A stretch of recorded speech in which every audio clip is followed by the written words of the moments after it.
Hello student, welcome back to envision CS and IT channel. তো আগের লেকচারে আমরা জেনেছি কিভাবে একটি হাই লেভেল ল্যাঙ্গুয়েজ প্রোগ্রামিংকে কিভাবে অবজেক্ট ফাইলে রূপান্তর করা হয় বাই ইউজিং ট্রান্সলেটর। তো শুধুমাত্র একটা অবজেক্ট ফাইল যে রান করানো হয় তা কিন্তু নয়, তার বেশ কিছু অবজেক্ট ফাইল নিয়ে একটি ফাইনাল প্রোগ্রাম তৈরি হয়ে থাকে। তো একটা প্রোগ্রামে বেশ কিছু অবজেক্ট ফাইল যখন একে অপরের সাথে লিঙ্ক করছি, সেটি একটি নির্দিষ্ট পদ্ধতিতে লিঙ্ক করা হয়ে থাকে এবং ওই অবজেক্ট ফাইলগুলোকে একে অপরের সাথে লিঙ্ক করার পরে সেই অবজেক্ট ফাইলগুলো ফাইনালি একটা এক্সিকিউটেবল ফাইল .exe ফাইল গঠন করে।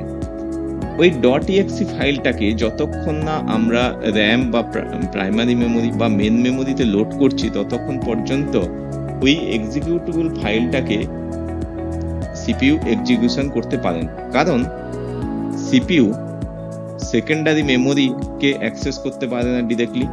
সে যেটি অ্যাক্সেস করতে পারে সেটি হলো মেন মেমোরি বা র্যাম। তো প্রোগ্রামটাকে যদি আমি মেন মেমোরি বা র্যামে লোড করতে না পারি, তাহলে কিন্তু ওই সম্পূর্ণ প্রোগ্রামটি এক্সিকিউশন করা সম্ভব নয়। তো এই অবজেক্ট ফাইলগুলোকে একে অপরের সাথে লিঙ্ক আপ করায় গিয়ে লিঙ্কার এবং ওই মেন মেমোরিতে ওই এক্সিকিউটেবল ফাইলকে লোড করে লোডার। তো আজকে যে বিষয়টি জানবো সেটি হলো গিয়ে লিঙ্কার এবং লোডার। প্রথমে লিঙ্কার কাকে বলে জানবো। তো বিভিন্ন অবজেক্ট ফাইল তৈরি করা হয়। এই বিভিন্ন অবজেক্ট ফাইল .obj বিভিন্ন অবজেক্ট ফাইলকে একে অপরের সাথে লিঙ্ক করানো হয়। লিঙ্ক করিয়ে ফাইনালি একটা এক্সিকিউটেবল ফাইল কিভাবে তৈরি করা হয় সেই সম্বন্ধে জানতে আমাদের লিঙ্কার পড়তে হবে। তো ইন্ট্রোডাকশন টু লিঙ্কার। এবার ওই লিঙ্কার পড়তে গেলে ডেফিনেশন জানার পরে আমরা জানবো একটা এক্সাম্পলের মাধ্যমে জানবো যে কিভাবে দুটো অবজেক্ট ফাইলকে লিঙ্ক করানো হয় এবং ফাইনালি কিভাবে একটি এক্সিকিউটেবল ফাইল তৈরি করা হয়।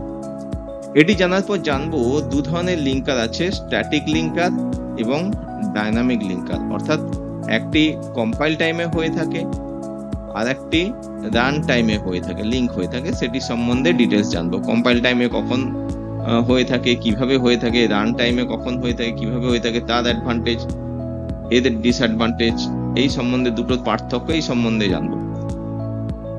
তো লিঙ্কার যখন সমস্ত অবজেক্ট ফাইলগুলোকে একে অপরের সাথে লিঙ্ক করে এক্সিকিউটেবল ফাইল তৈরি করে তারপর আমরা লোড করব র্যামে বাই ইউজিং দ্য লোডার। তো introduction to loader, definition of loader, load executable to into RAM. এইভাবে যে process executable file RAM execution, এইভাবে যে প্রসেসটা হয়ে থাকে লোডারের মাধ্যমে তার সম্বন্ধে জানবো। নেক্সট লোডারে ফাংশন, একটু আগেই বললাম। ইন্ট্রোডাকশন ডেফিনেশন জানার পরে লোডারে ফাংশন জানবো। লোডারে ফাংশন জানার পর ওই লোডারে বেশ কিছু টাইপ আছে, সেই টাইপগুলো ডিটেলসে জানবো। অর্থাৎ bootstrap loader, relocatable loader, dynamic loader, absolute loader, এই লোডার যে বিভিন্নভাবে ক্লাসিফাইড করা হয়েছে তার সম্বন্ধে ডিটেলস জানবো। ফাইনালি কনক্লুশন হিসাবে গোটা বিষয়টার সামারি জানবো এবং importance of loader and linker কিভাবে কাজ করে থাকে একসঙ্গে সেটি জানবো। সো ফ্রেন্ডস, চলো আজকের ভিডিওটি তাহলে এখানেই শুরু করা যাক।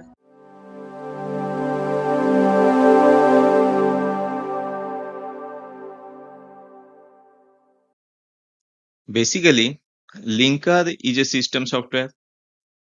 Now the question is, why needed linker? User বা প্রোগ্রামার হাই লেভেল ল্যাঙ্গুয়েজে প্রোগ্রাম লিখে থাকে, কিন্তু এই হাই লেভেল ল্যাঙ্গুয়েজকে তো সিপিইউ এক্সিকিউশন করতে পারে না। তাহলে এটাকে কি পরিবর্তন করে? Object file .obj object file বা .o বলা হয়। তো এই হাই লেভেল ল্যাঙ্গুয়েজ থেকে অবজেক্ট ফাইলে রূপান্তর করে গিয়ে ট্রান্সলেটর হিসাবে কম্পাইলার। এখন প্রশ্ন হলো, এই অবজেক্ট ফাইল কি ডিরেক্ট সিপিইউ এক্সিকিউশন করে? তা কিন্তু নয়। অর্থাৎ সিপিইউ কিন্তু এই অবজেক্ট ফাইলকে এক্সিকিউশন করতে পারে না। তাহলে সিপিইউ কি এক্সিকিউশন করে? না, .exe ফাইলকে এক্সিকিউশন করে। এবার প্রশ্ন যে .exe ফাইল কি? .exe ফাইলটি হলো এক্সিকিউটেবল ফাইল। এই এক্সিকিউটেবল ফাইল কখন জেনারেট হয়? না, after linking all object file together, then the final executable file is generated. তাহলে এই এক্সিকিউটেবল ফাইল জেনারেট হলেই কি প্রোগ্রাম এক্সিকিউশন হবে? হবে না। কারণ এই যে এক্সিকিউটেবল ফাইল জেনারেট হলো, এই এক্সিকিউটেবল ফাইলকে যতক্ষণ না র‍্যামে লোড করা হচ্ছে ততক্ষণ পর্যন্ত সিপিইউ এটিকে এক্সিকিউশন করতে পারবে না। তাহলে এই টোটাল ডিসকাশন থেকে আমরা একটা বিষয় ক্লিয়ার হলাম যে হাই লেভেল ল্যাঙ্গুয়েজ থেকে ওবিজে ফাইল বা অবজেক্ট ফাইল জেনারেট হয়। এই অবজেক্ট ফাইল একটা ফাইল নিয়ে আমরা কাজ করি না, অনেকগুলো অবজেক্ট ফাইল নিয়ে কাজ করতে হয়। এই অনেকগুলো অবজেক্ট ফাইলকে পরস্পরের সঙ্গে যুক্ত করার জন্য যে সিস্টেম সফটওয়্যার ব্যবহার করা হয় সেই সিস্টেম সফটওয়্যারটি হলো লিঙ্কার। শর্ট টার্মে বলি, এই লিঙ্কারের মাধ্যমে কম্বাইন মাল্টিপল অবজেক্ট ফাইল। তাহলে লিঙ্কার কি শুধুমাত্র অবজেক্ট ফাইলকে জয়েন্ট করে না অন্য কিছু জয়েন্ট করে? যদি প্রশ্ন করা হয়, লিঙ্কার শুধু অবজেক্ট ফাইলকে জয়েন করে না, তার সঙ্গে লাইব্রেরি ফাইলগুলোকেও জয়েন করে। এখন প্রশ্ন হলো, এই লাইব্রেরি ফাইল কি? লাইব্রেরি ফাইল হলো একটি প্রিডিফাইন প্রোগ্রাম। এবার প্রিডিফাইন কেন কথাটি বলা হচ্ছে? কারণ হচ্ছে গিয়ে এই লাইব্রেরি ফাইল কিন্তু ওই মেন প্রোগ্রাম যেটি আছে, মেন প্রোগ্রামে কিন্তু লেখা হয় না। এই লাইব্রেরি ফাইল আগে থেকে ওই কম্পাইলারের মধ্যে ওর কোডিংটি লেখা থাকে। তাহলে ওই যে কোডিংটি লেখা আছে, ওই কোডিং এর সঙ্গে মেন প্রোগ্রামে লিঙ্ক আপ করাতে হয় বাই ইউজিং লিঙ্কার। এখন প্রশ্ন হলো, লাইব্রেরি ফাইলের প্রয়োজনটা কি? যদি লাইব্রেরি ফাইলের কোডটা মেন প্রোগ্রামে লেখা হয়ে থাকে, তাহলে কি প্রোগ্রাম রান করবে না? রান তো করবে অবশ্যই, কিন্তু প্রোগ্রামের সাইজটা অনেকটাই লেন্দি হয়ে যাবে। সেখানে ভুল হওয়ার সম্ভাবনা বেশি থাকে। এইজন্য বেশ কিছু কোড আছে, যেই কোডগুলো প্রত্যেকটা প্রোগ্রামেই কমন ব্যবহার করা হয়, সেগুলোকে লাইব্রেরি হিসাবে সঞ্চয় করা হয়। বেশ কিছু ফাংশন থাকে, যেই ফাংশন গুলো কাজ প্রত্যেকটা প্রোগ্রামের একই। যেরকম হচ্ছে সি প্রোগ্রামিং ক্ষেত্রে প্রিন্ট এফ, এটি কিন্তু একটি লাইব্রেরি ফাংশন। স্ক্যান এফ, এটি লাইব্রেরি ফাংশন। এই ফাংশন গুলো সমস্ত প্রোগ্রামে একই রকম কাজ করে থাকে। তাই এই ফাংশনের কোড গুলোকে মেন প্রোগ্রাম করার আগেই এটিকে প্রিডিফাইন করা থাকে। অ্যাজ ফর এক্সাম্পল, যদি প্রিন্টএফ এর যদি কোডটা দেখি, শুধুমাত্র পার্টিকুলার একটা প্রিন্টএফ যে ব্যবহার করি তার যদি কোডটা দেখি, এইভাবে কোডটা হয়ে থাকে প্রিন্টএফ এ। অর্থাৎ এই প্রিন্টএফ যে ফাংশন, সেই ফাংশনটার জন্য যদি এত বড় কোড হয়ে থাকে, তাহলে এই বড় কোডটা বারবার যেখানটায় প্রিন্টএফ ব্যবহার করছি সেখানটায় যদি আমি বারবার ব্যবহার করতে থাকি, তাহলে কিন্তু প্রোগ্রামের সাইজটা অনেকটাই বড় হয়ে যায়। সেক্ষেত্রে যদি প্রিন্টএফ এর এই টোটাল যে কোড আছে, সেই কোডটা যদি কোনো জায়গায় আগে থেকে সঞ্চয় করা থাকে, সেখান থেকে যেখানে প্রিন্টএফ ব্যবহার করা হচ্ছে সেখানে এই ফাইলটার সাথে যদি লিংক করে দিতে পারি, তাহলে এই কোডটাকে বারবার লেখার প্রয়োজন হয় না। ঠিক আছে? তখন কোডের সাইজও কমবে, কমপ্লেক্সিটিও অনেকটাই কমে যাবে। সেই জন্য বেশ কিছু লাইব্রেরি ফাইলের সাথে মেন প্রোগ্রামের যে লিংক বা যোগাযোগ স্থাপন করা হয়, সেটি লিঙ্কারের মাধ্যমে হয়ে থাকে। ফাইনালি লিংক করার পরে যে কোডটি আমরা পাবো, তৈরি করব, সেটি হচ্ছে গিয়ে এক্সিকিউটেবল কোড, অর্থাৎ .exe কোড। এই .exe কোডটা তৈরি হয় সমস্ত অবজেক্ট ফাইল একে অপরের সাথে লিংক করার পরে, ফাইনালি .exe কোডটা তৈরি হয়। এই .exe কোডটাকেই কিন্তু প্রসেসর এক্সিকিউশন করবে। ঠিক আছে? আর যদি কিছু এক্সটার্নাল সিম্বল রিসলভ করার প্রয়োজন হয়, সেক্ষেত্রে রিসলভ করে। Resolve external reference or symbol, এটার মানে হচ্ছে যে বেশ কিছু ফাংশন থাকে, যে ফাংশনটা মেন যে প্রোগ্রাম আছে, মেন প্রোগ্রামের বাইরে। সাপোজ ইন্ট মেন এর ভেতরে একটি ফাংশন দিলাম অ্যাড, তাহলে এই ফাংশনটা ফাংশন কল হচ্ছে ঠিকই, কিন্তু ওই ফাংশনের যে মেন বডিটা এই মেন ফাংশনের ভেতর নেই, সেটি হয়তো বাইরে কোথাও ডিক্লেয়ার করা আছে। ঠিক আছে? বাইরে কোথাও ডিক্লারেশন করা আছে। তাহলে এই ফাংশনটি যে মেন ফাংশন থেকে কল হচ্ছে, তাহলে মেন ফাংশন থেকে কল হয়ে যাওয়া মানে যে সে এক্সিকিউশন করবে তা কিন্তু নয়। অর্থাৎ যেখানে কল হচ্ছে, যে ফাংশনটি কল হচ্ছে সেই ফাংশনের পার্টিকুলার লোকেশনটি ডিটেক্ট করে গিয়ে ওই লিঙ্কার। অর্থাৎ কিছু ফাংশন থাকে যে ফাংশনটি মেন ফাংশনের মধ্যে নাও থাকতে পারে, সেটি অন্য কোনো ফাইলে আছে। তাহলে সেই পার্টিকুলার যে ফাইলে আছে সেই ফাইলে ওই ফাংশনটাকে তার যে লোকেশন, পার্টিকুলার লোকেশন সেটাকে ডিটেকশন করা এবং ওই লোকেশনের সঙ্গে যে মেন প্রোগ্রাম আছে, মেন প্রোগ্রামের যেখানটা কল হয়েছে সেখানে লিঙ্ক আপ করানো কাজ হচ্ছে গিয়ে লিঙ্কার। যেরকম হচ্ছে আমরা এখানটায় তো দেখতে পাচ্ছি একটা ফাংশন কল হয়েছে, কিন্তু এখানটা ফাংশন বডি নেই, সেখানে পার্টিকুলার লোকেশন দিয়েছে। ইম্পর্টেন্স অফ লিঙ্কার যদি বলি তাহলে মাল্টিপল ফাইলকে একে অপরের সাথে, অবজেক্ট ফাইলকে একে অপরের সাথে যোগাযোগ স্থাপন করে এবং ওই ফাইলের সাথে যদি লাইব্রেরি ফাইল যুক্ত করা প্রয়োজন হয় তাহলে লাইব্রেরি ফাইলকে যুক্ত করে। যুক্ত করার পর এক্সটার্নাল রেফারেন্স যেগুলো আছে, অর্থাৎ যে সমস্ত ফাংশন, যে সমস্ত ভ্যারিয়েবল মেন প্রোগ্রামে নেই তাদেরকে, তাদের যে পার্টিকুলার লোকেশন সেই পার্টিকুলার লোকেশন ডিটেক্ট করে মেন ফাংশনের সাথে ওদেরকে লিঙ্ক আপ করায় এবং ফাইনালি এক্সিকিউটেবল ফাইল তৈরি করে। এবার আমরা লিঙ্কারে একটা সিম্পল এক্সাম্পল দিয়ে ব্যাখ্যা করি। ধরো একটা এক্সাম্পল নিলাম function definition add function definition. তো এখানটায় যদি ফাইল হিসাবে বলি যে hash include stdio.h int add int a int b return a plus b, but this is not the main function, this is the another segment of a program which is used to declare the function body। এটি হলো গিয়ে file 1। এবার file 2 হচ্ছে গিয়ে function call করছে, তাহলে file 2 যদি বলি এটি হচ্ছে গিয়ে মেন ফাংশন। তাহলে প্রথমটা ছিল ফাইল 1 math.c, দ্বিতীয়টা হলো ফাইল 2 main.c, সি অর্থাৎ সি ল্যাঙ্গুয়েজ। তাহলে এখানটায় যে সমস্ত লাইনগুলো আছে একটু ক্লারিফিকেশন করে দিই। হ্যাশ ইনক্লুড stdio.h অর্থাৎ হেডার ফাইলের সাথে লিঙ্ক আপ করা হচ্ছে মেন প্রোগ্রামকে। ইন্ট অ্যাড ইন্ট এটা হচ্ছে ফাংশন প্রোটোটাইপ। নেক্সট হচ্ছে ইন্ট মেন ফাংশন, এখানটায় বলছে ইন্ট রেজাল্ট অ্যাট 10,20, এই জায়গায় ফাংশন কল হয়েছে। তাহলে এই জায়গায় যে ফাংশন কল হয়েছে এই ফাংশনের বডি কিন্তু এই মেন প্রোগ্রামে কোথাও নেই, ঠিক আছে? তাহলে এই ফাংশনের তাহলে সির যে মেন প্রোগ্রাম আছে ফাংশন বডি এখানটায় না থাকার জন্য বাইরে কোথাও অবশ্যই ডিক্লারেশন আছে। সেই বাইরে কোথায় ডিক্লারেশন আছে সেই পার্টিকুলার লোকেশনটি ডিটেক্ট করবে গিয়ে লিঙ্কার এবং এর সঙ্গে জয়েন করাবে। তো সেখানটায় যদি বাইরেও ডিক্লারেশন না থাকে তাহলে কিন্তু এরর শো করবে, ঠিক আছে? তো এখানটায় দুটো যে ফাইল তৈরি হয়েছে ফাইল 1 এবং ফাইল 2, এখানটায় কি করবে ছবিতে দেখো মেন সি। তো এই মেন সি ফাইলটা কিসে পরিবর্তন হলো? .o অর্থাৎ অবজেক্ট ফাইলে। তাহলে মেন অবজেক্ট ফাইল। আর একটা হচ্ছে math.c এই ফাইলটি।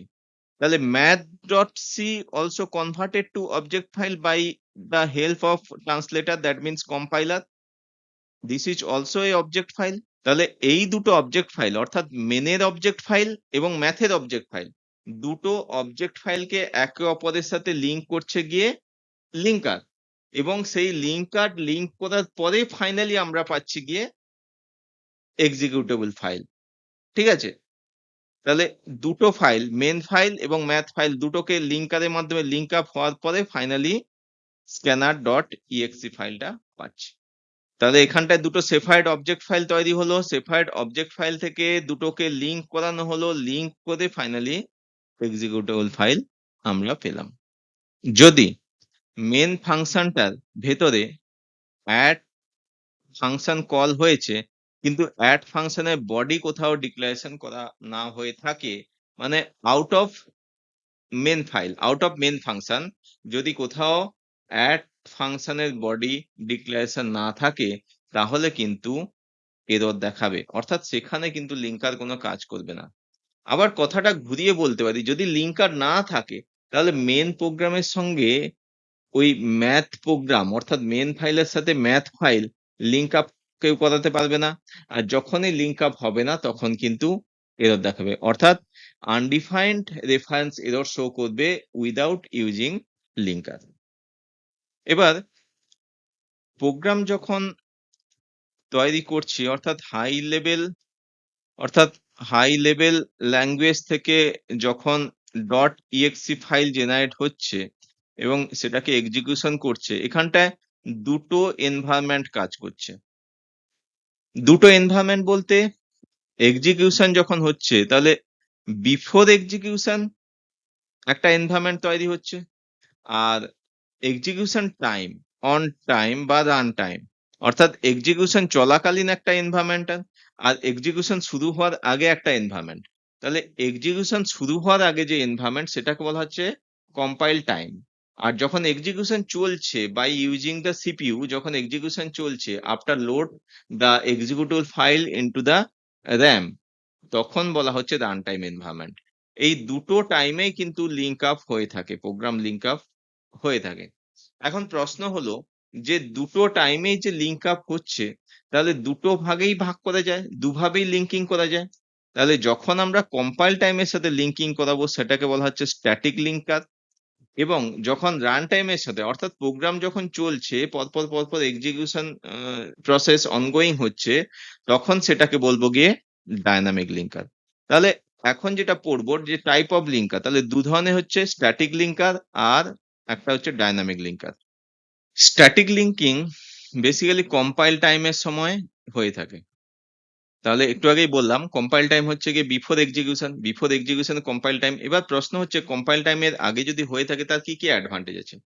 প্রথম অ্যাডভান্টেজ হলো যত সমস্ত অবজেক্ট ফাইল আছে সমস্ত অবজেক্ট ফাইলগুলোকে একসঙ্গে লিঙ্ক আপ করা হলো, এবং যতগুলো লাইব্রেরি ফাইল ব্যবহার করা হয়েছে সমস্ত লাইব্রেরি ফাইলকে ওই মেন প্রোগ্রামের সঙ্গে ইনক্লুড করা হলো, যার ফলে হয়তো প্রোগ্রাম সাইজটা হয়তো বৃদ্ধি পাচ্ছে, কিন্তু প্রোগ্রাম সাইজটা লার্জার হয়ে যাচ্ছে। সাইজ বলতে এখানে এক্সিকিউটেবল ফাইল, অর্থাৎ এক্সিকিউটেবল ফাইলের যে সাইজ সেটা লার্জার হয়ে যাচ্ছে। কারণ কি, এখানে সমস্ত অবজেক্ট ফাইল আছে, সমস্ত লাইব্রেরি ফাইল আছে, সমস্ত লাইব্রেরি ফাইল অবজেক্ট ফাইলকে যুক্ত করেই তবে আমি ফাইনালি এক্সিকিউটেবল ফাইল তৈরি করছি, সেই জন্য এক্সিকিউটেবল ফাইলটা অনেকটাই লার্জার হয়। But here the main advantage is the execution speed is very fast because all are ready. এখানে কিন্তু সিপিইউ কে ওয়েট করতে হবে না নতুন করে কোনো ফাইল যুক্ত করতে বা এক্সটার্নাল কোনো রেফারেন্স পেতে বা নতুন করে অবজেক্ট ফাইলকে লিঙ্ক আপ করাতে, এখানে কিন্তু এক্সট্রা সময় নষ্ট হয় না। তাই সিপিইউর এক্সিকিউশন স্পিড এক্ষেত্রে কিন্তু অনেকটাই ফাস্ট হয়। ঠিক আছে, নেক্সট যদি বলি, এখানটায় বাইরের থেকে যেহেতু কোনো এক্সটার্নাল রেফারেন্স আর প্রয়োজন হচ্ছে না। কারণ কি, কারণ হচ্ছে গিয়ে এখানে যত এক্সটার্নাল রেফারেন্স আছে, অর্থাৎ সেটা লাইব্রেরি ফাইল হতে পারে বা অন্য কোনো ফাংশন মডিউল হতে পারে যেটা ডিক্লেয়ার হয়েছে অন্য কোনো ফাইলে, the linker by using linker all our external reference are included to the main executable file, so here no external dependency. ঠিক আছে, যদি একটা এক্সাম্পলের মাধ্যমে দেখি, math.c একটা ফাইল 1 এবং main.c ফাইল 2। এই math.c ফাইল 1 এবং main.c ফাইল 2 এটি হলো মেন প্রোগ্রাম। এই মেন প্রোগ্রামে যে মেন ফাংশনটা আছে, সেই মেন ফাংশনে অ্যাড কে কল করা হয়েছে, অ্যাড ফাংশন কল করা হয়েছে, কিন্তু এই ফাংশনের অ্যাড ফাংশনের যে বডি সেটি কিন্তু মেন প্রোগ্রামে নেই, আউট অফ মেন প্রোগ্রাম। এটি হলো গিয়ে তাহলে এক্সটার্নাল রেফারেন্স। ওই এক্সটার্নাল রেফারেন্স কে যোগ করছে গিয়ে মেন প্রোগ্রামের সঙ্গে, কখন, before execution at the time of compile time. So here no external dependency needed on the runtime.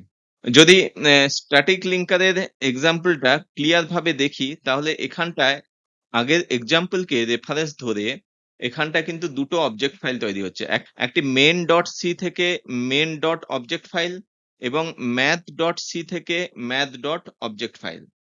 এখানটায় লাইব্রেরি ফাইল হিসাবে প্রিন্টএফ যুক্ত করা হয়েছে অ্যাজ এ লাইব্রেরি ফাইল। তাহলে এখানটায় লিঙ্ক করাবে কোন দুটো, যে মেন ডট ও সঙ্গে লিঙ্ক হবে গিয়ে ম্যাথ ডট ও, তার সঙ্গে যুক্ত হবে লাইব্রেরি ফাইল প্রিন্টএফ। ঠিক আছে, তো এখানটায় main dot O plus math dot O plus require library file, এই তিনটাকে যুক্ত করে ফাইনালি যে এক্সিকিউটেবল ফাইল পাচ্ছি সেই এক্সিকিউটেবল ফাইলটাকে অ্যাজ ফর এক্সাম্পল program.exe অর্থাৎ এটি হলো single executable file program.exe single executable file তৈরি হয়েছে। এবার এই ফাইলটাকে র্যামে লোড করাতে হবে। অর্থাৎ এই সিঙ্গেল এক্সিকিউটেবল ফাইল যে তৈরি হলো সেটাকে র্যামে লোড করাবো। Before load the RAM finally যে কোডটা পেলাম সেটি হলো গিয়ে main function from main.c, add function from math.c এবং printf function code copied from the static library। তো এই তিনটা ফাইলকে পরস্পর অ্যাড করার পরে আমরা program.exe ফাইনাল এক্সিকিউটেবল ফাইলটি পাবো। এটি যদি ফ্লো চার্টের মাধ্যমে দেখি main.c থেকে main.o, math.c থেকে math.o, static linker, final executable file. Next, dynamic linker, very important.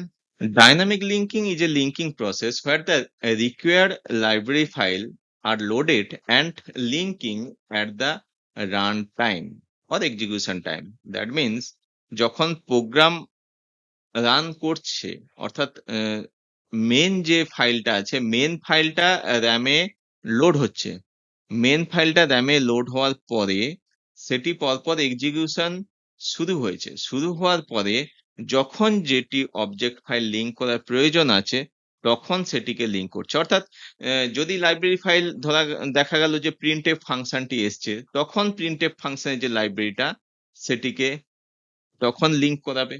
আবার দেখা গেল নতুন একটা ফাংশন এসছে add function as for example, তখন অ্যাড ফাংশনের যে ফাংশন বডি এক্সটার্নাল রেফারেন্স আছে সেই এক্সটার্নাল রেফারেন্সের সাথে সেই মুহূর্তে অর্থাৎ রান টাইম মুহূর্তেই লিঙ্ক করাবে।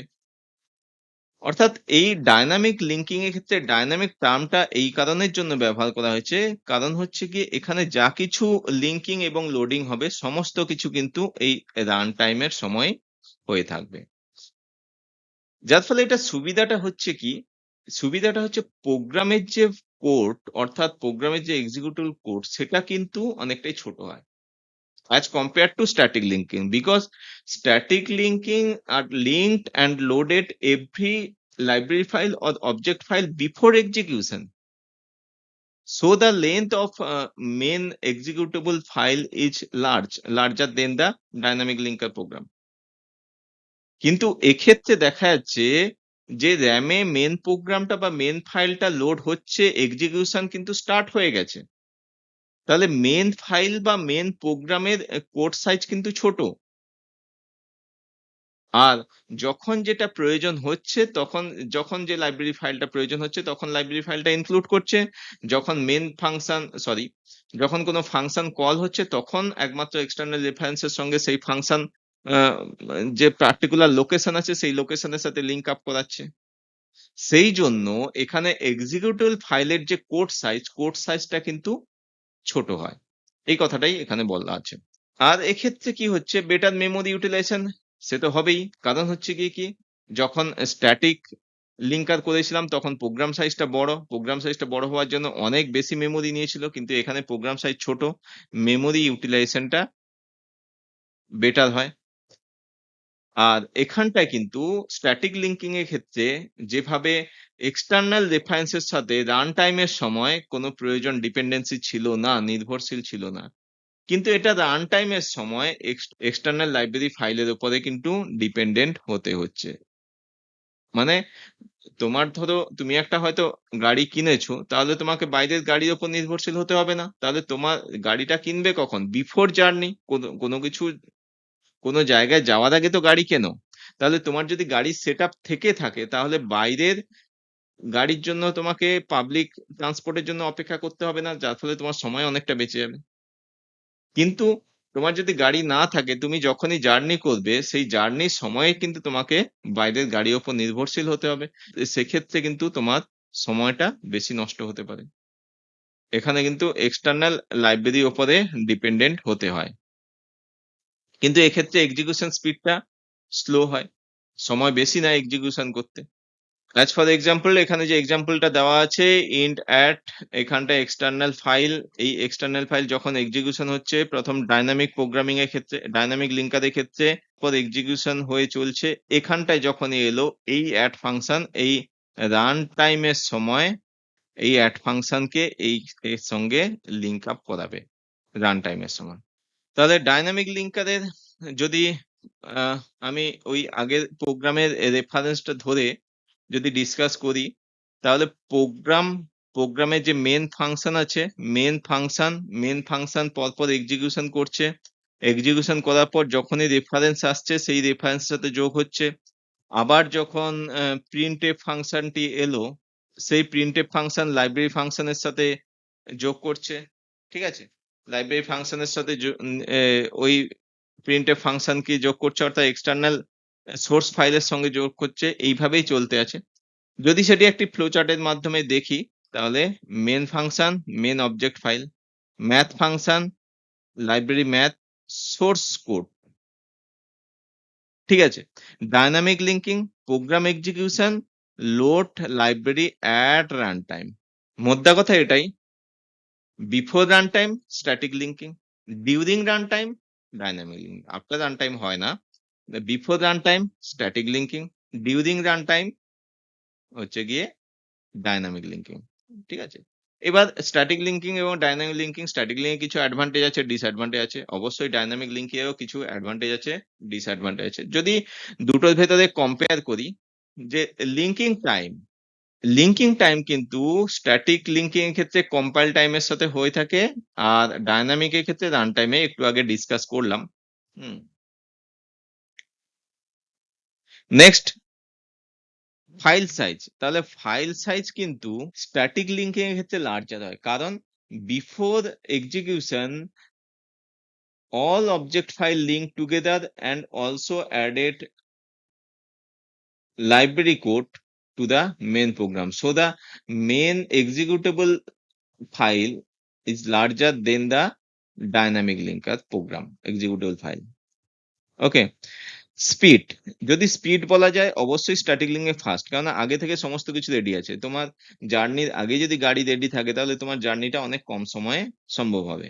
আর এটা কম্পারেটিভলি স্লোয়ার, কারণ হচ্ছে গিয়ে রান টাইমের সময় তোমাকে বারবার ব্রেক জার্নি করতে হচ্ছে, এই বাস থেকে ওই বাস, ওই বাস থেকে ওই বাস, বারবার পরিবর্তন করতে হচ্ছে, যার ফলে সময়টা অনেক বেশি নষ্ট হচ্ছে। এক্ষেত্রেও রান টাইমের সময় কোনো অবজেক্ট ফাইলকে লিঙ্ক করা, লাইব্রেরি ফাইলকে লিঙ্ক করা, যার ফলে সময়টা অনেক বেশি কনজিউম হচ্ছে, যার ফলে কম্পারেটিভলি স্লোয়ার হয়। মেমোরি ইউজ অবশ্যই স্ট্যাটিক লিঙ্কের ক্ষেত্রে বেশি মেমোরি খাবে, কারণ হচ্ছে গিয়ে সমস্ত অবজেক্ট ফাইল, সমস্ত লাইব্রেরি ফাইল স্ট্যাটিক লিঙ্কের ক্ষেত্রে বিফোর প্রোগ্রাম এক্সিকিউশন একে অপরের সাথে লিঙ্ক আপ হয়ে থাকে, যার ফলে র্যামে যে মেমোরি খাওয়া দরকার, র্যামে যে মেমোরি অ্যালটমেন্ট হচ্ছে, সেই মেমোরি অ্যালটমেন্ট স্ট্যাটিক লিঙ্কিং এর ক্ষেত্রে অনেকটাই বেশি, ডাইনামিক লিঙ্কের ক্ষেত্রে কম হয়, কারণ মেন প্রোগ্রামটা এখানে শুধু লোড হয়। লাইব্রেরি ডিপেন্ডেন্সি, নো ডিপেন্ডেন্সি বলতে এখানটায় অ্যাজ দ্য রান টাইমের সাথে কোনো ডিপেন্ডেন্সির প্রয়োজন হয় না, কিন্তু ডাইনামিক লিঙ্কিং এর ক্ষেত্রে ডিপেন্ডেন্সি অবশ্যই দরকার হয়। আর লাইব্রেরি আপডেশনে যদি প্রয়োজন হয় তাহলে সেটিকে রিকম্পাইলের প্রয়োজন আছে, কারণ হচ্ছে গিয়ে সমস্ত লাইব্রেরি অ্যাড করা হয়ে থাকে যখন কম্পাইলেশন হয়, অর্থাৎ বিফোর রান টাইম, কম্পাইল টাইমের সাথে হয়ে থাকে। তাহলে ডিউরিং রান টাইমে যদি লাইব্রেরি আপডেট হয়, সেক্ষেত্রে কিন্তু স্ট্যাটিক লিঙ্কারের ক্ষেত্রে পুনরায় সেটাকে রিকম্পাইল করতে হয়। But the question is that whenever we use the dynamic linking, no required for recompilation. কারণ হচ্ছে গিয়ে কি, যখনই লাইব্রেরি আপডেট হচ্ছে সে কিন্তু রান টাইমে অ্যাড করছে, তাহলে রিকম্পাইলেশনের প্রয়োজন হচ্ছে না। এটি হলো গিয়ে basic difference between static and dynamic linking. তাহলে লিঙ্কিং প্রসেস কমপ্লিট হওয়ার পর, তার মানে যতগুলো অবজেক্ট ফাইল আছে অবজেক্ট ফাইলগুলোকে একে অপরের সাথে লিঙ্ক করবে এবং লাইব্রেরিকে ওই মেন প্রোগ্রামের সঙ্গে যুক্ত করে একটি এক্সিকিউটেবল ফাইল বা প্রোগ্রাম তৈরি করবে। এখন ওই এক্সিকিউটেবল ফাইলকে যতক্ষণ না মেন মেমোরিতে লোড করছি ততক্ষণ পর্যন্ত সিপিইউ কোনো এক্সিকিউশন প্রসেস শুরু করতে পারবে না। এই যে এক্সিকিউটেবল ফাইল, এই এক্সিকিউটেবল ফাইল হার্ড ডিস্ক বা সেকেন্ডারি মেমোরিতে সঞ্চয় আছে। ওই সেকেন্ডারি মেমোরি থেকে যখন মেন মেমোরিতে লোড করা হয়, তখনই লোডারের প্রয়োজন হয়। অর্থাৎ লোডারের ডেফিনেশন হিসাবে যদি বলি, লোডার একটি সিস্টেম সফটওয়্যার যার মাধ্যমে এক্সিকিউটেবল ফাইলকে সেকেন্ডারি বা হার্ড ডিস্ক থেকে মেন মেমোরি বা র্যামে লোড করা হয় এক্সিকিউশনের জন্য। ঠিক আছে? তাহলে এখন প্রশ্ন হচ্ছে র্যামে কেন লোড করব? কারণ হচ্ছে গিয়ে সিপিইউর সঙ্গে ডিরেক্ট লিঙ্ক থাকে র্যামের। সিপিইউর সঙ্গে ওই র্যামের সঙ্গে লিঙ্ক থাকে গিয়ে হার্ড ডিস্কের। তাহলে সিপিইউর সঙ্গে কিন্তু হার্ড ডিস্কের সরাসরি কোনো যোগাযোগ থাকে না। তাহলে সিপিইউর সাথে মেন মেমোরি বা র্যামের যেহেতু যোগাযোগ থাকে, তাই এই হার্ড ডিস্ক থেকে এক্সিকিউটেবল ফাইলটাকে যেটি লিঙ্কারের মাধ্যমে তৈরি হয়েছে, সেটিকে র্যামে লোড করতে হয় বাই ইউজিং দ্য লোডার। কিসের জন্য? এক্সিকিউশনের জন্য। তারপরে সিপিইউ এক, এক করে এক্সিকিউশন প্রসেস শুরু করবে। যদি একটা এক্সাম্পল নেই, ধরো Google Chrome এ কোনো কিছু সার্চ করতে চাইছো, সেই Google Chrome এর যে ওয়েব ব্রাউজার আছে, ওই ওয়েব ব্রাউজারকে যখনই তুমি ডবল ক্লিক করবে, ডবল ক্লিক করা মানেই হার্ড ডিস্কে যে এক্সিকিউটেবল ফাইলটা ইনস্টল ছিল, সেই এক্সিকিউটেবল ফাইলের কিছু পোরশন ওই হার্ড ডিস্ক থেকে সরাসরি চলে আসবে র‍্যামে এবং র‍্যামে যে এক্সিকিউটেবল ফাইলটা লোড হলো, সেই ফাইলটা সিপিইউ দ্বারা এক্সিকিউশন শুরু হবে। এক্সিকিউশন শুরু হওয়ার পরে তুমি ওই ওয়েব ব্রাউজারের মাধ্যমে যেকোনো কিছু সার্চ করতে পারবে। তার আগে কিন্তু করতে পারবে না। তাহলে যদি ওয়ান লাইনার হিসাবে বলি, এক্সিকিউটেবল ফাইল তৈরি হবে লিঙ্কারের মাধ্যমে। সেই এক্সিকিউটেবল ফাইল সঞ্চয় করা হবে র‍্যামে। এবার র‍্যামে যখনই লোড করা হলো, এক্সিকিউশন প্রসেস সিপিইউ দ্বারা শুরু হবে। যদি লোডারের ফাংশন বলি, তাহলে যেকোনো প্রোগ্রাম যখন এক্সিকিউশন করব, তাহলে এক্সিকিউশন করার অর্থই হলো র‍্যামে ওই প্রোগ্রামটাকে ইনস্টল করতে হবে। তাহলে র‍্যামের যে স্পেস আছে, ওই র‍্যামের স্পেসটাকে, র‍্যামের যে মেমোরি লোকেশন আছে, র‍্যামের ওই মেমোরি লোকেশনে প্রোগ্রামের ডেটা, ভ্যারিয়েবল, কোড সমস্ত কিছু এই র‍্যামের মেমোরি লোকেশনে লোড করতে হবে সেকেন্ডারি মেমোরি থেকে। তাহলে লোডারের প্রথম এবং প্রাইমারি কাজ হলো গিয়ে allocate the RAM space। সঠিক মেমোরি অ্যালোকেশন ছাড়া কখনোই প্রোগ্রাম এক্সিকিউশন কিন্তু সম্ভব নয়। এবার যখন মেমোরি স্পেসটা অ্যালোকেশন হলো, নেক্সট টাইম হচ্ছে গিয়ে প্রোগ্রাম লোডিং করবে। তাহলে প্রোগ্রামের যে সমস্ত ডেটা, কোড, ভ্যারিয়েবল, কনস্ট্যান্ট যা কিছু আছে, এই সমস্ত কিছু যে স্পেস অ্যালোকেশন হয়েছিল, ওই অ্যালোকেট স্পেসে অ্যালটমেন্ট করবে। কে করবে? লোডার করবে। কোনটাকে করবে? না, এক্সিকিউটেবল ফাইলটাকে করবে। এক্সিকিউটেবল ফাইল কে তৈরি করেছিল? লিঙ্কার। ঠিক আছে? তাহলে লিঙ্কারের দ্বারা তৈরি এক্সিকিউটেবল ফাইল, সেটি লোডারের দ্বারা প্রথমে স্পেস অ্যালোকেশন হবে। ওই স্পেস অ্যালোকেশন যে জায়গাটায় হয়েছে, সেই জায়গায় লোডার এক, এক করে প্রোগ্রামের ডেটা, কোড, ভ্যারিয়েবল, কনস্ট্যান্ট এক, এক করে ট্রান্সফার করবে। ট্রান্সফার করার পরে যদি সেটা অ্যালোকেশনের স্পেসকে রিঅ্যালোকেশন করার প্রয়োজন হয়, অর্থাৎ দেখা গেল প্রোগ্রামে মেমোরি সেগমেন্ট আছে 1000, কিন্তু এই 1000 এই স্পেসটা দেখা গেল প্রিভিয়াসলি অ্যালোকেটেড, অর্থাৎ এই স্পেসটি ফাঁকা নেই। দেখা যাচ্ছে যে 5000 এই স্পেসটি ফাঁকা আছে। তখন ওই প্রোগ্রাম সেগমেন্টটাকে 5000 তে ট্রান্সফার করবে রিঅ্যালোকেশন এর মাধ্যমে। ঠিক আছে? ওই রিঅ্যালোকেশন পদ্ধতিটি তখনই প্রয়োজন যদি স্পেস যেটা প্রোগ্রাম সেগমেন্টে যে মেমোরি উল্লেখ আছে, সেই মেমোরি স্পেস যদি ফাঁকা না থাকে, তাহলে নতুন করে মেমোরি রিঅ্যালোকেশন করতে হয়। তার সম্বন্ধে ডিটেইলস একটু পরে আমরা দেখছি। তো রিঅ্যালোকেশন মানে হচ্ছে গিয়ে অ্যাডজাস্ট দ্য মেমোরি স্পেস। এবার টোটাল প্রোগ্রামটা যখন অ্যালটমেন্ট হয়ে যাবে মেমোরিতে, তখনই সিপিইউ এক্সিকিউশন শুরু করবে। Start the program execution. এবার ওই মেমোরিতে যে মানে হার্ড ডিস্ক থেকে যখন প্রোগ্রাম এক্সিকিউটেবল ফাইলটা র‍্যামে হ্যান্ড ওভার করা হচ্ছে, তখন র্যামের কোন লোকেশনে অ্যাকচুয়াল ওই কোডটাকে বা প্রোগ্রাম সেগমেন্টটাকে রাখতে চাইছি, সেটা ডিপেন্ড করছে টাইপ অফ লোডারের উপরে। অর্থাৎ টাইপ অফ লোডার কিন্তু জেনারেলি দুটো বিষয়ের উপর নির্ভর করে হয়ে থাকে। একটি হচ্ছে গিয়ে প্রোগ্রাম লোডিং পদ্ধতি, আর একটি হচ্ছে গিয়ে প্রোগ্রাম মেমোরি হ্যান্ডলিং মেথড। তো তার উপর নির্ভর করে লোডারকে সাধারণত ৩ ভাগে ভাগ করা হয়েছে। কিন্তু অ্যাকচুয়াল ৪ ভাগে ভাগ করা হয়েছে। ৩ ভাগে যে গুলো হচ্ছে সেটি হচ্ছে গিয়ে absolute loader, relocatable loader, dynamic loader. আরেকটা আছে বুটস্ট্র্যাপ লোডার। ঠিক আছে? তো প্রশ্ন হচ্ছে যে এই যে পার্টিশন, এই যে ভাগগুলো করা হয়েছে কিসের ভিত্তিতে ভাগ করা হয়েছে? এখানটায় কিন্তু দুভাগে ভাগ করা হয়েছে, দুভাবে ভাগ করা হয়েছে। একটা হচ্ছে মেমোরি অ্যাড্রেস হ্যান্ডলিং, এটার উপর বেস করে। আরেকটা হচ্ছে গিয়ে প্রোগ্রাম লোডিং মেথড। এই দুটো মেথডের উপর বেস করেই কিন্তু হয়েছে। এবার প্রশ্ন হচ্ছে মেমোরি অ্যাড্রেস হ্যান্ডলিং বলতে যখন হার্ড ডিস্ক থেকে program segment, data, code, variable everything যখন র্যামে ট্রান্সফার করা হচ্ছে বা লোড করানো হচ্ছে, তখন যে অ্যাড্রেসটা প্রোগ্রামে আগে থেকে বলা আছে, যদি সেই অ্যাড্রেসেই লোড করে থাকে, তখন তাকে বলছি অ্যাবসলিউট লোডার। অর্থাৎ যে অ্যাড্রেসটা এখানটায় মেনশন আছে সেই অ্যাড্রেসেই লোড হচ্ছে। ঠিক আছে?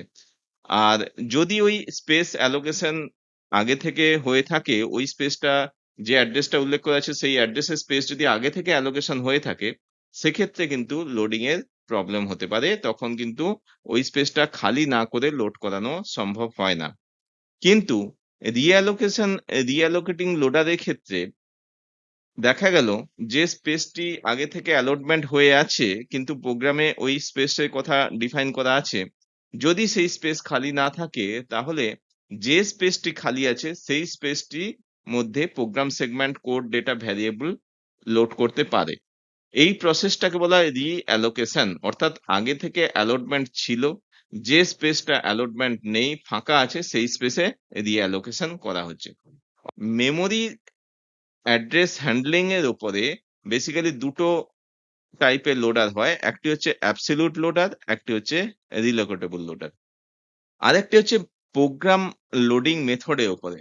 যখন আমরা ডায়নামিক লোডার ব্যবহার করছি, ডায়নামিক লোডার বলতে যখন যেটি প্রয়োজন, যখন যেটি প্রয়োজন তখন সেটিকে লোড করাচ্ছে, পুরো এক্সিকিউটেবল ফাইলটাকে লোড করানোর প্রয়োজন নেই। অর্থাৎ এটি মেমোরি ইউটিলাইজেশনটাকে আরো বাড়ানোর জন্য যে প্রোগ্রাম মডিউলটা প্রয়োজন আছে, এক্সিকিউটিভ ফাইলে যে প্রোগ্রাম মডিউল প্রয়োজন আছে, একমাত্র সেই প্রোগ্রাম মডিউলটাকে নিচ্ছে।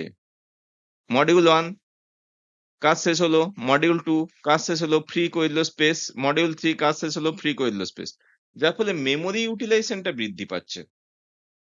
ঠিক আছে? এই জন্য একে বলা হয় ডায়নামিক লোডিং। অর্থাৎ একটি প্রোগ্রাম এক্সিকিউশন করার জন্য যেটি প্রয়োজন একমাত্র সেই পোর্শন যখন লোড করা হচ্ছে ওটাকে ডায়নামিক লোডিং বলে। পরে আসছি ডিটেলসে। আরেকটি লোডার হয় বেসিস অন লোডিং মেথড বলছে। আরেকটি লোডার হয় যখন ওএস যখন লোড করা হয়। অর্থাৎ কম্পিউটার যখন শুরু করা হয়, কম্পিউটার যখন একদম নরমাল পাওয়ার অন থেকে শুরু করা হয়, তখন অপারেটিং সিস্টেমের যে কোড সেগমেন্ট আছে, সেই অপারেটিং সিস্টেমের কোড সেগমেন্টটাকে যদি আমি RAM এ লোড করতে না পারি, তাহলে কিন্তু কম্পিউটার অন হবে না। সেই প্রসেসটাকে বলা হয় বুটিং প্রসেস। এবং ওইখানে যে প্রোগ্রাম লোড হয়, সেটাকে যার মাধ্যমে হয়, ওটাকে বলা হয় বুটস্ট্র্যাপ লোডার। তো বেসিক্যালি এখানটায় যদি ক্লাসিফিকেশন অফ লোডার বলি, একটি হচ্ছে মেমোরি অ্যাড্রেস হ্যান্ডলিং, একটি হচ্ছে প্রোগ্রাম লোডিং মেথড। প্রথমে আমরা যেটি জানবো মেমোরি অ্যাড্রেস হ্যান্ডলিং এর অ্যাবসলিউট লোডার। তাহলে অ্যাবসলিউট লোডারের ক্ষেত্রে বলতে পারি যে ফিক্সড মেমোরি লোকেশনেই প্রোগ্রামটা লোড হয়। এক্ষেত্রে অ্যাবসলিউট লোডার কিন্তু কোনোভাবেই প্রোগ্রামকে রিঅ্যালোকেশন করতে পারে না। অর্থাৎ অন্য জায়গা যদি গ্যাপ থাকে, সেই গ্যাপ অংশেও কিন্তু প্রোগ্রাম লোড হতে পারে না। হ্যাঁ? অ্যাবসলিউট লোডার এইজন্য লেস ফ্লেক্সিবল। নেক্সট, নেক্সট যে অংশটি পড়বো রিলোকেটেবল লোডার। অর্থাৎ এক্ষেত্রে কিন্তু মেমোরির যেকোনো পোরশনে প্রোগ্রাম এক্সিকিউটেবল ফাইল লোড হতে পারে। অর্থাৎ কম্পাইলার দ্বারা যে অ্যাড্রেসটি জেনারেট হয়েছে, সেই অ্যাড্রেসটির মেমোরিতে যদি ফাঁকা না থাকে, অর্থাৎ ধরলাম কম্পাইলার দ্বারা জেনারেটেড অ্যাড্রেস, কিন্তু এটা যদি ফাঁকা নেই তখন যে অংশটি ফাঁকা আছে সেই অংশে কিন্তু ওই এক্সিকিউটেবল ফাইলটা লোড হতে পারবে। এটাকে বলা হয় রিলোকেটেবল লোডার। অর্থাৎ রিলোকেটেবল লোডার কিন্তু মোর ফ্লেক্সিবল। এক্ষেত্রে অ্যাড্রেসটা অ্যাডজাস্টেবল। অ্যাডজাস্টেবল বলতে কি, অটোমেটিক্যালি যে পোর্শনটা খালি আছে সেই পোর্শনেই কিন্তু ওই প্রোগ্রাম সেগমেন্ট বা কোড বা ভ্যারিয়েবল বা কনস্ট্যান্ট এক্সিকিউটেবল ফাইলে যে কোনো অংশ ওই রিলোকেটেবল অংশে কিন্তু লোড হতে পারে। তো এটা মোর ফ্লেক্সিবল, আর মেমোরি যে কোনো অংশে কিন্তু লোড হতে পারে রিলোকেটেবল।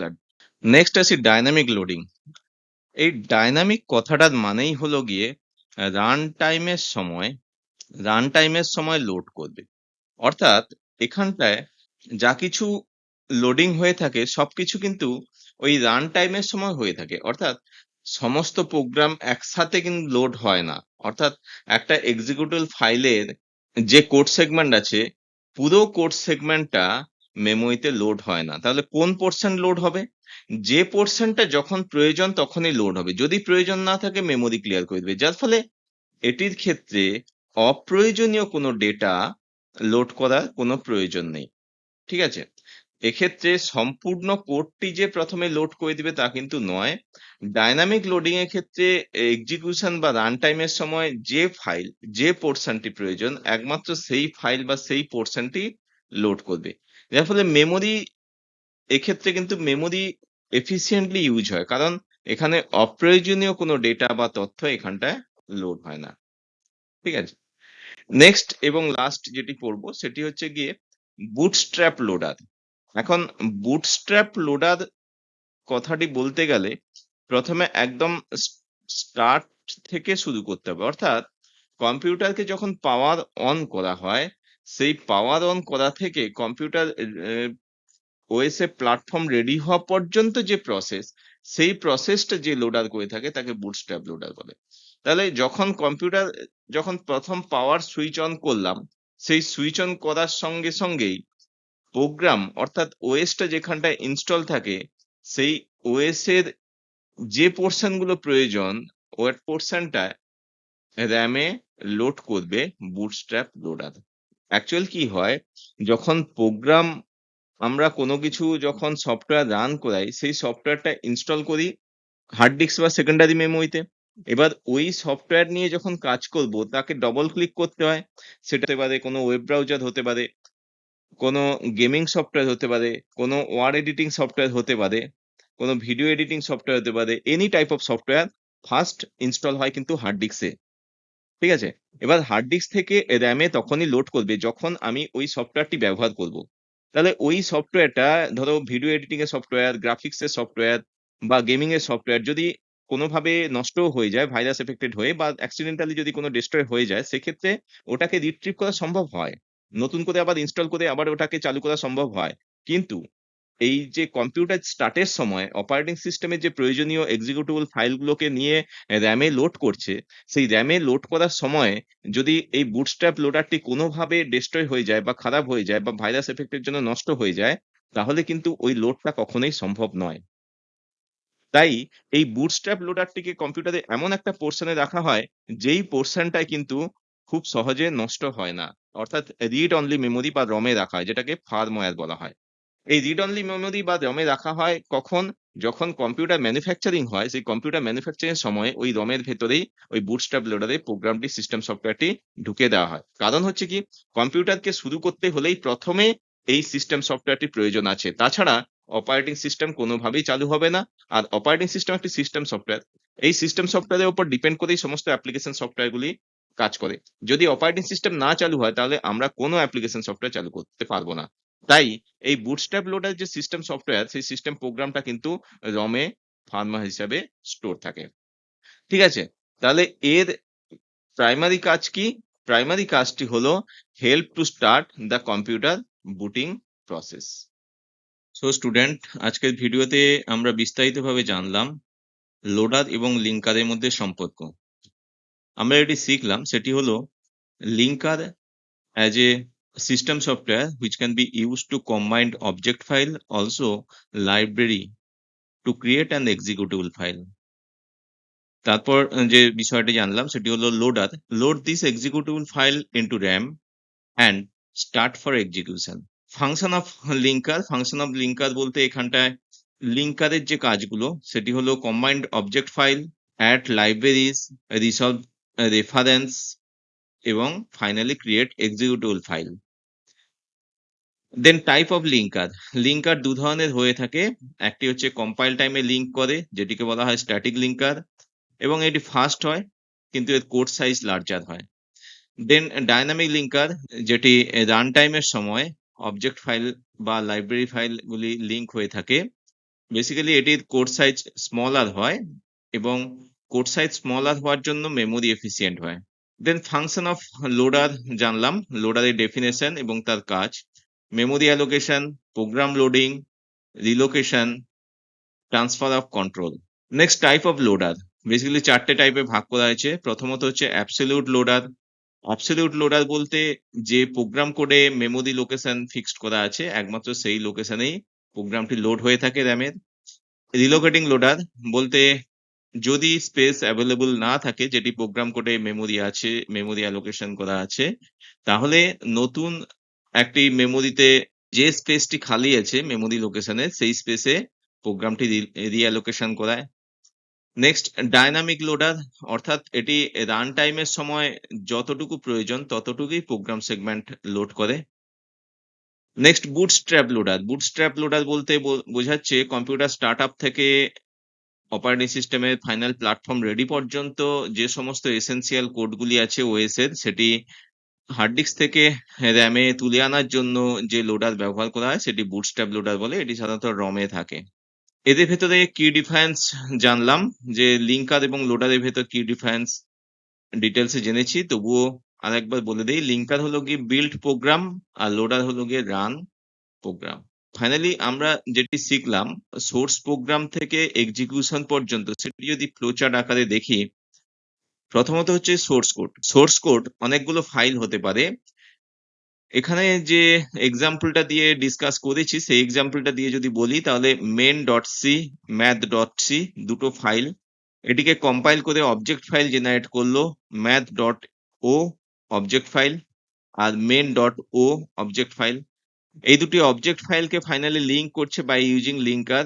কম্বাইন্ড অবজেক্ট ফাইল, যদি কোনো লাইব্রেরি অ্যাড করতে হয় এই লিঙ্কারের মাধ্যমে লাইব্রেরি অ্যাড করছে। আর কোনো ফাংশন যদি মেন ফাংশনের মধ্যে ওইটি ডিক্লারেশন না থাকে, আউট অফ মেন ফাংশন বা মেন ফাংশনের বডির মধ্যে যদি না থাকে, তাহলে তার এক্সাক্ট লোকেশন ডিটেক্ট করে এবং ওই এক্সাক্ট লোকেশনের সঙ্গে মেন ফাংশনে যেখানে কল হচ্ছে সেখানকার সঙ্গে লিঙ্ক আপ করায় লিঙ্কার এবং ক্রিয়েট ফাইনালি এক্সিকিউটেবল ফাইল। এবার সেই এক্সিকিউটেবল ফাইলটা যে জেনারেট হলো .exe, এক্সিকিউটেবল ফাইলটাকে লোডার কি করে র্যামের ভেতর লোড করায়, অর্থাৎ load executable file in RAM, perform the memory allocation, reallocation যদি প্রয়োজন হয়, আর transfer control to the CPU. Finally যখন র্যামে লোড হলো এক্সিকিউটেবল ফাইলটা, সিপিইউ বা কম্পিউটার সেটিকে এক্সিকিউশন করলো এবং এর রেজাল্ট যেটি আছে ফাইনাল রেজাল্টটি শো করবে আউটপুট হিসাবে। সো স্টুডেন্ট, ভিডিওটি শেষ পর্যন্ত দেখার জন্য তোমাদের অসংখ্য ধন্যবাদ। আশা করি আজকের ভিডিও থেকে তোমরা নতুন কিছু জানতে পেরেছো। যদি এই ভিডিওটি ভালো লেগে থাকে অবশ্যই লাইক করো, বন্ধু বান্ধবের সঙ্গে শেয়ার করো এবং ভিডিও সংক্রান্ত কোনো প্রশ্ন থাকলে অবশ্যই কমেন্টে জানিও। আর আজকের ভিডিওতে বা আগের ভিডিওগুলির নোট যদি পেতে চাও সফট কপি, তাহলে আমাকে কমেন্ট বক্সে জানিও। So thank you again for watching. Please like, subscribe and share.